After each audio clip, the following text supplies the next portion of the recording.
Okay, this presentation is called Blockchain, A Glimpse into the Future. It's going to be a little bit different than anything you're probably used to at these sorts of conferences, so if it misses the mark, I apologize in advance. But start with a simple question: what is blockchain, or what is a blockchain? A blockchain is an open, distributed ledger that can record transactions between two parties in a permanent and verifiable way. It's just a ledger. It's a new form of keeping track of things. That's what it is. And it's tough to talk about blockchains at conferences like these because the definition changes in lots of different contexts. There are already dozens of different incarnations of blockchains. So much so that they don't necessarily even resemble each other in a lot of different ways. And so it's hard to describe it without immediately being incorrect when you apply it to a different context. So I'm going to try my best through kind of an unusual format. The consequences of not investing are extremely high. So this is Frederick Smith, CEO of FedEx. In May of this year, I was at the Consensus Conference in New York City, which is the big blockchain and cryptocurrency conference in the United States. There were like 9,000 attendees. There were only supposed to be a few thousand. It was completely insane. And he got on stage with their CTO, and he's talking about what they're doing at FedEx and investing in blockchain. He only spoke about it superficially, but he made a pretty bold statement that's saying that the consequences of not investing in this technology are extremely high. But I'm here to tell you that it's really not just about the blockchain. It's very difficult to spend 10 or 15 minutes describing this thing and get people to understand why it's so important and why it's relevant. Because it's how it interacts with other things, other kinds of technologies that really bring it to life and paint the picture of the underlying power of what a blockchain is. And some of these technologies that I'll be talking about are smart contracts, IoT devices and sensors, artificial intelligence, and autonomous vehicles and robotics. A lot of these topics were already covered in siloed discussions, which were great. I was just at the AV and robotics breakout session. We talked about some of the things that I will be talking about, but once you layer on the blockchain, some of these things start to become really, really interesting. So without further ado, I'm going to tell you a story. The Hoth and Pepper factory was buzzing 2 weeks before Christmas. Oop, sorry. Back. Cool. 15 straight years, best Kraft hot sauce in the United States. Predictably, the orders were pouring in. Although the technologies that transformed how businesses work compared to just a decade ago were themselves extremely complicated and abstract, things were remarkably simpler now. Smart contracts, the workhorses of the blockchain, had replaced order forms, invoices, and shipping labels. They had replaced accounting and purchasing departments. They had even replaced the process of scheduling pickup and delivery with trucking companies. The smart contracts handled all of that work, invisibly, instantly. Michelle Hoffman, one of the company's two co-founders, monitored their wholesale smart contract. When she'd set it up at the beginning of December, she knew that demand would be really high. I hope 20,000 cases will be enough, she thought to herself. Normally, a case of their original sauce went for $60. For the holidays this year, a $5 discount should be enough to entice wholesale buyers. The smart contract was set up to sell up to 20,000 cases to any business anywhere in the United States. For every $55 that they sent to the contract through a commercial blockchain wallet, one case of Hoff sauce would be delivered. One convenience was that the smart contract was only visible to commercial wallets. That meant that no matter who the order came from, all of the relevant and correct business information would come with it. Legal name, certificate of good standing, address, shipping address, email address, business phone, etc. The smart contract collected all of that info instantly. Michelle also set the contract up to schedule and pay for a truck to come pick up and drop off each shipment. Whichever company offered the best quality at the best price and the quickest delivery for that particular shipment won the business. The smart contract was also linked to Hoff & Pepper's MRP system. It could purchase ingredients once inventories reached a certain level. Powerful stuff. The only issue with smart contracts like these is they can only do business with companies that are also on the blockchain. But that wasn't really an issue in 2030. A company would have to be insane to try to do business off-chain. It was so much more expensive to do everything manually. It was like trying to run a company without using computers or phones. But in the early days, back in 2017, when the term smart contract was only spoken by tech geeks at industry conferences, companies didn't pay much attention.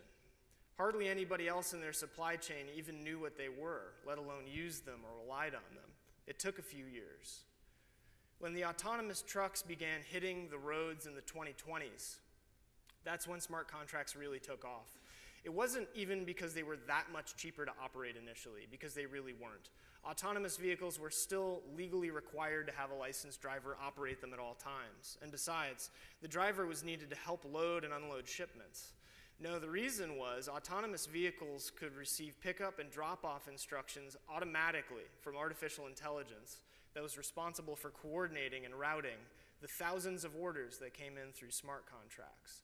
Somebody could purchase a product through a smart contract at any time of the day or night, and an autonomous truck would be there to pick the product up at the right location within minutes, literally minutes. It was like Uber, but for moving product around the country. Michelle watched the orders flow in. When the 10,000th case was sold at 2:07 a.m. Eastern Standard Time, the smart contract automatically purchased a variety of ingredients, including 2 tons of jalapeno peppers from whoever could offer them at the lowest cost, including shipping, of course. Since it was December, the nearest growers that could produce the quality and amounts of peppers Michelle required were based in Mexico. Michelle received a notification that Pepe's Rojos Farms in Monterrey, Mexico, had sold them the 2 tons of red jalapenos, or green jalapenos apparently, at $1.52 per pound, and that the shipment would arrive at Bay Door 2 in 26 hours, just in time for the next batch of hot sauce, she noted. International agricultural shipments made on the blockchain, like the one that would be arriving at their factory tomorrow, require a special blockchain wallet, only available for companies that were properly registered with the USDA, Customs, and all of the other relevant government agencies. Pepe's Rojos Farms was no different. At just after midnight on a starlit night, on the farm, just 9 miles outside of Monterrey, Mexico, the auto tractor silently turned on and the garage doors automatically opened. Farms like these that could rapidly respond to purchase orders made through blockchain smart contracts were commonplace, as customers preferred to buy the freshest produce they could. Hoff & Pepper would receive their delivery in Tennessee just over 24 hours after harvest. Equipped with infrared sensors, lasers, and GPS, the tractor efficiently rolled through the fields. The lasers were used to spot the location of every pepper and check the color for ripeness. The ripest peppers were quickly snipped off using high-pressure water knives. This particular auto tractor was a smaller, older model, but could still gather up over 10 tons of peppers per hour without damaging any crops. The tractor was equipped with 36 very light plastic bins that could each hold about 20 pounds of peppers. As the tractor filled the bins, a dozen drones flew from the garage just where the tractor had been parked and automatically attached themselves to the filled up bins just moments after each had become full. The drones lifted off one by one and carried the peppers straight over to a special building that housed a packing machine. After dropping off the full bin, the drones would grab an empty one and bring it to the auto tractor, which was still busy harvesting the field. The drone would place the empty bin on the auto tractor, grab a full bin, and repeat the process. The packaging machine to which the drones were bringing bins full of peppers was designed to take the peppers from the bins, place them on the conveyors, wash, weigh, and pack them efficiently into special blockchain-registered boxes and pallets. Each box was sealed with an electronic tape that served 2 purposes. The first is that the tape itself is scannable and was linked to the blockchain. Shipping companies, government officials, and anybody else in the chain of custody could scan the tape and be shown the contents of the package. The second purpose was to make the boxes reasonably tamper-proof. If the tape was cut or removed from the box, the time and location of the event would show up on the blockchain. After the last pallet had finished packing, the smart contract between the farm and a local shipping company was executed. This company was owned and operated by a young go-getter type, Monterrey native Enrique Valdez. Enrique was 28 years old and enjoyed working nights. His phone notified him that a new order had come in and that he had 5 minutes to accept it. He smiled, hit the accept pickup button, and hurried over to his garage. Enrique had an old box truck and a simple pallet jack. The combination was perfect for nighttime jobs like these, when he couldn't depend on anybody else being awake at the pickup site. He got into the truck and turned on the diesel engine. The truck had been built in the early 2000s and didn't have any of the sophisticated features of 2030 model vehicles. Still, he enjoyed and loved it and could repair it himself, which helped keep the costs down. The logistics app on his phone routed him to the pickup location. He would be there in 22 minutes, it told him. When he arrived at the farm, motion detecting lights came on near the packing building, and the bay door opened on its own as the truck approached. The 4 pallets were sitting nearby at the end of the packing machine.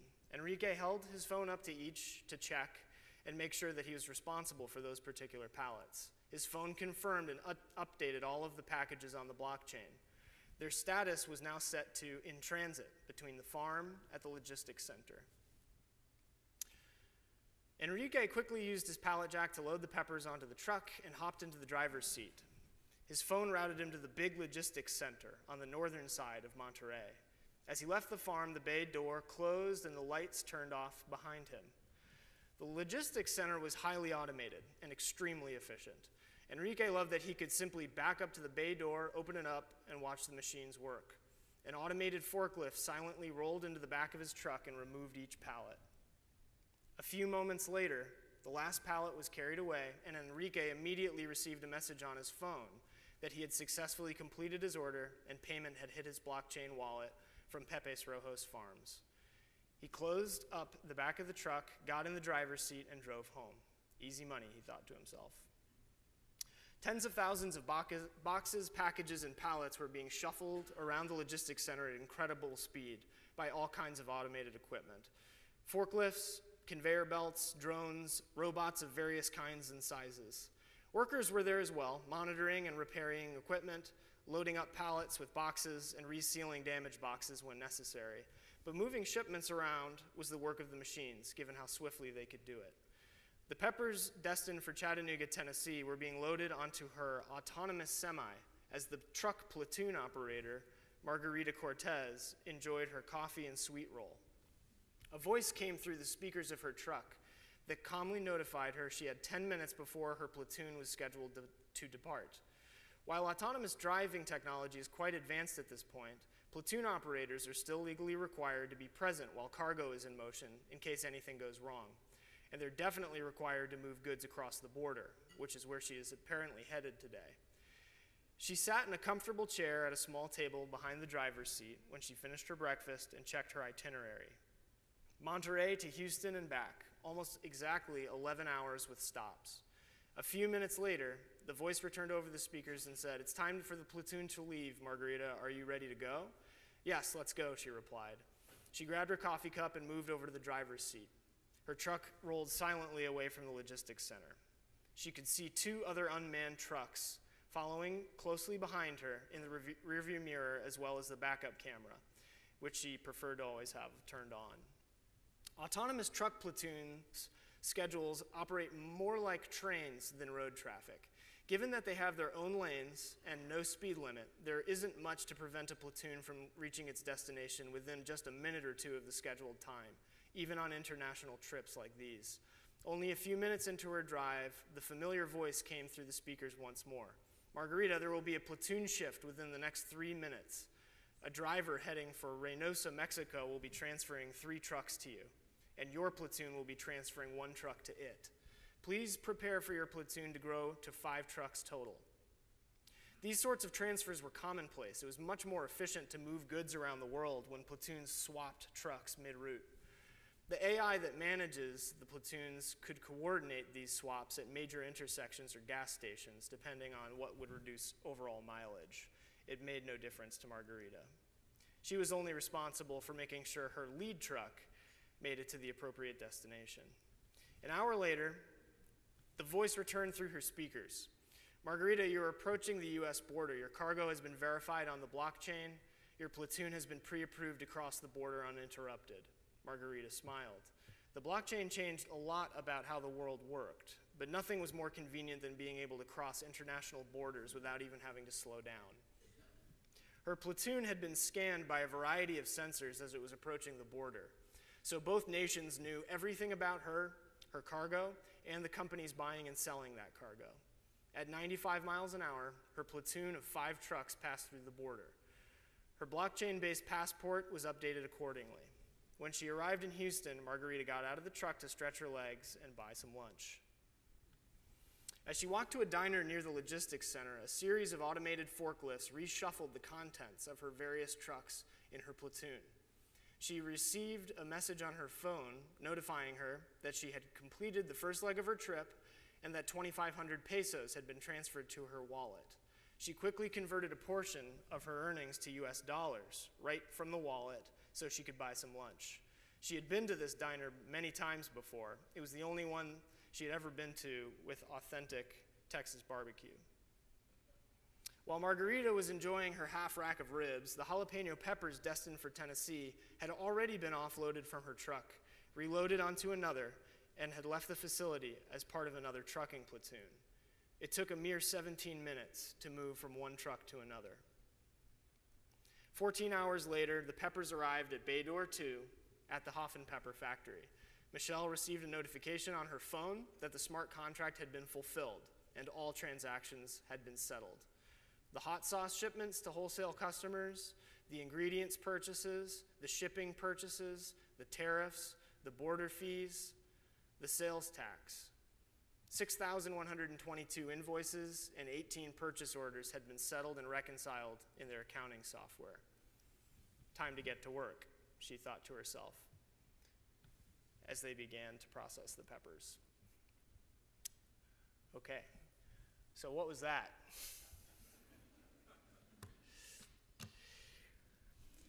I told you it wasn't just about the blockchain.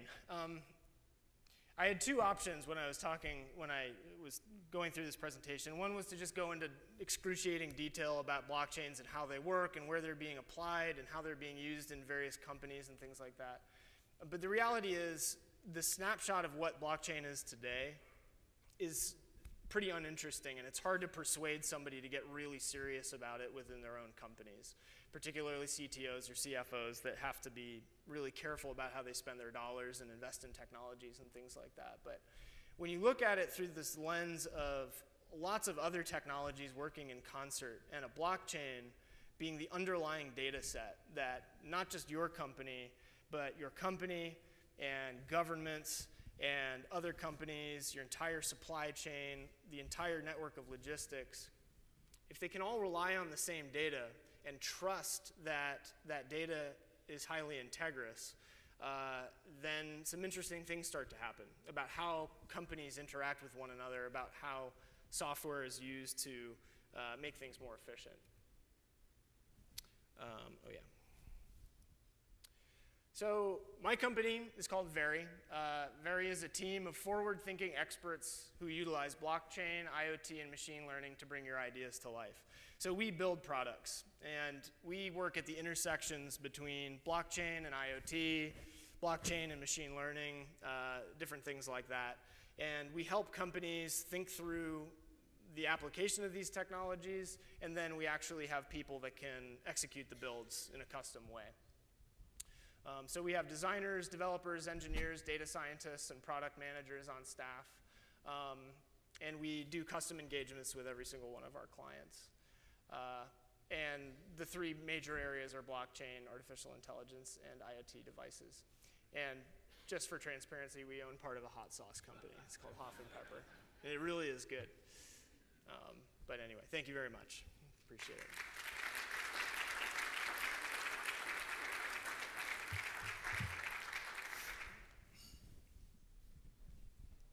Hey, Tyler, we got some time for a quick Q&A? Q&A? Questions. Thank you. Oh, okay. Please, questions. Sure. So, hey, Tyler. Zach Hune. I play a lot in the smart city space, so very familiar with blockchain, AI, machine learning. I think it could be helpful if you could describe why blockchain is important to the story that you so eloquently shared.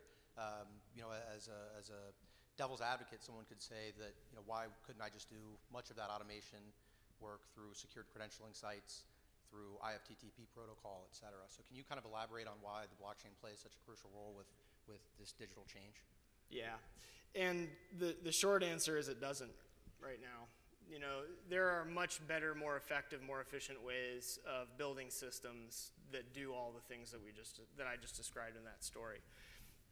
The problem comes about when two or more companies or governments have to work with one another and share information, but they don't trust one another. And the promise of blockchain is, so blockchain came about through Bitcoin in 2009.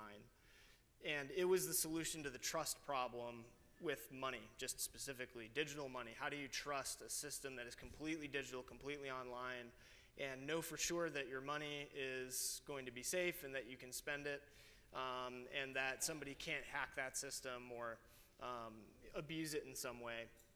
And so that's where this all came from, was this thing. This blockchain was able to solve that problem in a rather elegant way. And people started to think through, okay, well, what are the other sorts of applications that you could apply this technology to? And they've come up with everything under the sun. There are so many laughable ideas that people are running full steam ahead trying to apply this technology in places it doesn't really make sense. But to me, the reason that I gave this whole story set 12 years from now is that I think what's going to start to happen with these distributed ledger technologies, so if you hear distributed ledger technology, it's kind of interchangeable with blockchain in some ways. The terminology is shifting all the time, but somebody will figure out that you can build this thing, and governments will be way more effective if they just agree to share data on these protocols. And you know, once you've got that, then companies will have an easier time jumping on board these protocols and all this kind of thing. And if it's built in a way where there is no central party, it's completely software driven, there's no person or company that owns, operates, or has an incentive to mess with the system, which is how Bitcoin works. There's no central group that manages it or anything. Then the possibility for people using these shared ledgers becomes a lot more feasible, I think.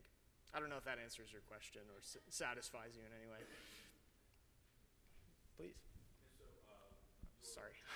Example there had your example had a lot of mechanics in it. So as the more people are involved, how does that throw off your system? As more people are involved? Yeah. It doesn't necessarily. The reason the Internet of Things, IoT, sensors, all these devices that are picking up information automatically and sending that data automatically, a lot of this stuff cannot work if a human being needs to be responsible to press a button or to write down the information correctly or type it in correctly or whatever it happens to be. But you already have some applications of machine vision, for example. So if people are in a factory or something like that, you can set up cameras that are powered by these, let's just use AI to simplify the term, that can track people. And people can just go about and do their jobs, and a piece of software is tracking all the things that are already happening. So to me, the way for this to work is when people can just do their jobs the way they would normally do their jobs without having to think about the mechanics of interacting with these technologies. The technologies just do the work on their own. That, to me, is how you can slipstream huge populations of people and all that kind of stuff, and these things work in concert when you can't even see it. It's just happening invisibly. Hey, Tyler, thanks for a great presentation and very forward-looking. I'm wondering if you can share something that you're working on today at Berry that you're really excited about. Sure. Well, that's one of the tricky things because we have custom engagements with our clients. We don't get to talk about most of what we do, but we are working with, on the blockchain side of things in particular. One is with a business that's trying to disrupt the airline, the underlying technology. I don't know if you're familiar with the GDS system, Global Distribution Systems. So using the blockchain to solve this problem of having a third-party intermediary selling tickets to things. That's pretty cool. And we just started working with a group that is trying to solve some of the things I was describing with all the paperwork automatically being filled out and generated crossing borders. They've solved that problem, and they're going to be launching their mainnet in about 6 weeks. It comes out of MIT, really brilliant people, and we're helping on the data science side. So taking a lot of these forms that are on paper or have been printed out or whatever it happens to be, and then reading them all in different languages and things like that, and being able to input that data seamlessly onto a blockchain or any other kind of system. Yeah, there's some interesting ones. Hey, Tyler. My name is Tommy Arnold with the Ohio Department of Transportation, a voice from the back here. Sorry, I'll stand up. Yeah, it's like from the sky. The story that you told was obviously very compelling and really an engaging way to talk about the technology. Can you maybe touch on maybe 2 or 3 things that need to happen in your mind for it to become a reality? Or if you want to go the other way, what are 2 or 3 risks or things that need to be overcome for it to happen? Yeah. Well, one of the obvious things is that the first generation of these technologies are really slow. Ridiculously, hilariously slow, like 6 orders of magnitude too slow for most commercial applications. Bitcoin processes, I think it's like 7 transactions per second. Not exactly a Visa network or something like that. So the new generation of these blockchains or distributed ledger technologies don't have the same kind of consensus protocols, and I didn't get into any of this stuff because your eyes will immediately glaze over. But the way that you have these distributed systems is you need to ensure that everybody that's communicating with one another is telling the same story and is relying on the same set of facts. How you do that fast is the problem that needs to be solved. And so there's a special kind of consensus protocol called a delegated proof of stake consensus algorithm, and they are just now coming to life. The full mainnets is what they call them. They're just now going live, basically, and they have the ability to scale up to hundreds of thousands or millions of transactions per second. So you can imagine trying to track all the trucks in the United States on something that only can handle 9 transactions per second. That's problematic, and so that's one of the huge ones. And I'd say we're 24 to 36 months from those, reaching any sort of critical mass and demonstrating commercial applications.